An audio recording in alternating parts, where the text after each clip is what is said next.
Hi, I want to share with you an experience I've had over the last month and an amazing book that I found called Brain Over Binge. In case you don't know me, my name is Wendy Hendry, and I am a global director with Take Shape for Life. For those of you who do know me, probably know that I've struggled with binging my entire life since I was in junior high. That's about 35 years ago, and it's really been a struggle for me. When I found Take Shape for Life, I was really excited because it helped me get to a healthy weight. It taught me these amazing habits, and it's helped a ton, but it has not cured my binging.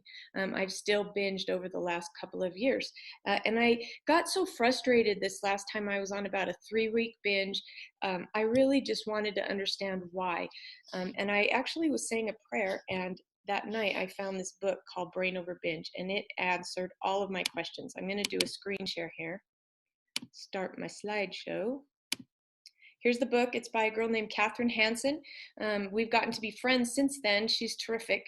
She was a bulimic and a binger for several years and had therapy. None of it worked, and she recovered for good using some of the things I'm going to tell you quickly. But I really just want you to go by the book. Um, I don't know, for most of you that have been to therapy, you're going to know this. I went to therapy for many years and was taught that my binging was due to anxiety, low self-esteem, my crappy childhood, emotions, fear, stress, whatever it was. And basically what they said, therapist, was that I need to cure all of these things before I can cure my eating disorder. Well, the truth is, if I had to cure all of my emotional problems before I cured my binging, I would be binging into the eternities. And so I knew that there had to be a better way. I knew it. And when I found this book, it answered every question that I had. What Catherine says, she started taking a medication that took her urges away, the urge to binge, for a few months. And she realized at that time that she still had her same childhood, her same personality, her same self-esteem and stress and all that stuff. The only thing that was different was the binges were gone. And so the urges were gone, and so she didn't binge. And so she knew if she could get rid of the urges, that she would be able to get rid of the binging. She just didn't know how to do it. Well, she found another book called Rational Recovery that taught her about the human brain. This part right in the middle of the human brain is what we call the limbic system, and it's in charge of our survival instincts. It regulates our heartbeat and our breathing. When we're thirsty, it tells us to go get something to drink. When we're hungry, it tells us to go get something to eat. It's the same brain that the animals have, and that's why when a lion gets hungry, it goes out and kills its prey. It's that same brain.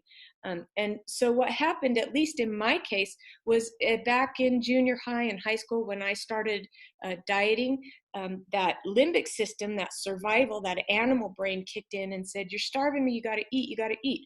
And so I would binge because it's telling me you got to save up because it's worried I'm going to starve it to death. And so as I did that, it created this habit because I would binge and then I would diet and my animal brain would kick in, and it created a neural pathway in my brain, or a habit. And that's what happens when you do those things. Well, what I learned reading this book and what Catherine learned reading the Rational Recovery book is that we also have a prefrontal cortex.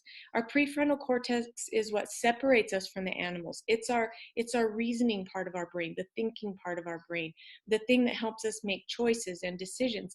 And the thing that I learned was that the prefrontal cortex, or the thinking brain, is a heck of a lot stronger than the animal brain. It can tell the animal brain what to do and what not to do. We can't get up and eat a donut unless our prefrontal cortex tells us to get up and go eat it. So it's really our prefrontal cortex that's making that final decision.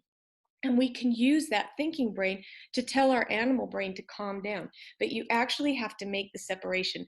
That's what I learned. I knew about the limbic system. I just didn't know how to put it to use.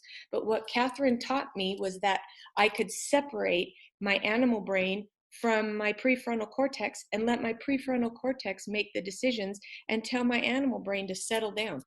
So the first thing you need to do is just recognize that addictive voice. You need to kind of hear that animal brain. And then you want to detach from that. That animal brain isn't you. Call it call it a beast, call it an animal. But whatever you do, separate it. That's really important. And then you use your prefrontal cortex to talk to it and just to say, hey, you're okay. You're not going to starve to death. Go away. Go back to bed. And it sounds crazy, but it really, really works. You can actually hear those two brains talking to each other.